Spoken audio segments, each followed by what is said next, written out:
Welcome to today's deep dive. We're jumping straight into the 2026 landscape of friends with benefits dynamics. Which is just a fascinating space right now. It really is. Since we all know FWB arrangements have been mainstream for ages, what surprised me was how highly structured these dynamics have become. Our roadmap today comes directly from the Relationship and Social Etiquette articles section on the Weddizer website. I know people hear Weddizer and think, wait, a wedding platform for casual relationship guidance? Right. But their article section is actually this incredibly thorough resource for navigating modern relationship niches. It really is an excellent tool. So our mission today is to break down how setting clear limits in casual arrangements doesn't actually kill the vibe, but, protects your well-being and fosters genuine emotional intelligence. And it highlights a major shift in intimacy norms. People are aggressively blurring the lines between friendship and romance, but demanding much more intentionality in the process. Okay, let's unpack this. The Weddizer article points out some pretty wild 2026 trends that caught my eye. I saw the phrase consent as currency mentioned alongside tech facilitation apps. But what does that actually look like in practice today? Well, what's fascinating here is that we've moved way beyond the old let's just see what happens mentality. Consent as currency means that explicit, enthusiastic agreement is now the absolute baseline requirement. Rather than just an afterthought. Exactly. And the tech side is wild.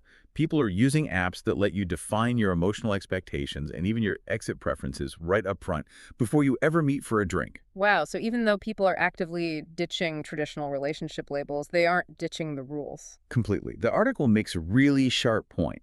Vague arrangements just breed unspoken hurt, misaligned assumptions, and totally unnecessary jealousy. Think about your own life for a second. Whether you're juggling a demanding global career, managing your online persona, or just keeping up with an active social life, defining exactly what you want up front is how you protect your self-esteem. And keep everyone's expectations grounded. Here's where it gets really interesting. The Weddizer piece insists on setting some very specific and honestly somewhat awkward boundaries.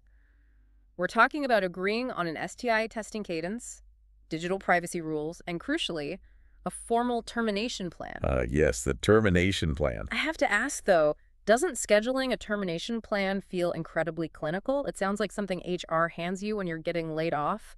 How do you bring that up without completely killing the mood? It definitely sounds like a corporate layoff at first glance. But the article frames it more like a gentle off-ramp. A termination plan is just agreeing on a cooling-off period and how you'll communicate when the arrangement naturally runs its course. Okay, that makes it a little less scary. What about the digital privacy boundary? That isn't just about hiding your casual partner. It's about making sure both of you are controlling the narrative of your own digital footprints. Deciding whether you tag each other online prevents so much messy social fallout later. That actually makes a lot of sense. It takes the guesswork out of the awkward transitions. It's highly empathetic when you really look at it. The guide breaks this down into a solid, practical framework. Step 1 is define your why. So before you even enter the dynamic. Yes, before you even enter it, you have to honestly ask yourself what needs you are trying to fulfill. And step 3 is just as vital. Check in regularly. Because feelings shift, right? Boundaries aren't set in stone. Precisely.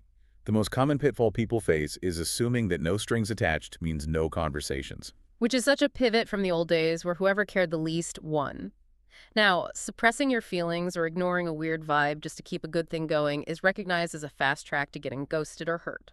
If we connect this to the bigger picture, the core theme of this deep dive is that boundaries are not barriers. They are frameworks for respect.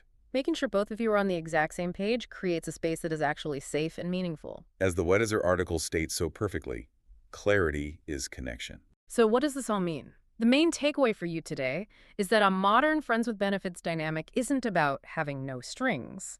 It's about having clear strings. It's about personal agency. Right, and making sure nobody gets blindsided. If you want to explore more about this, definitely head over to the articles section on the Weddizer website for some top-tier relationship and social etiquette guidance. This raises an important question, and it's something for you to mull over after we wrap up today. Oh, I love these. If we are now applying this level of rigorous boundary setting, consent as currency, and structured termination plans to casual FWB dynamics, how might these exact same tools completely redefine the way we structure traditional, lifelong marriages in the coming decades?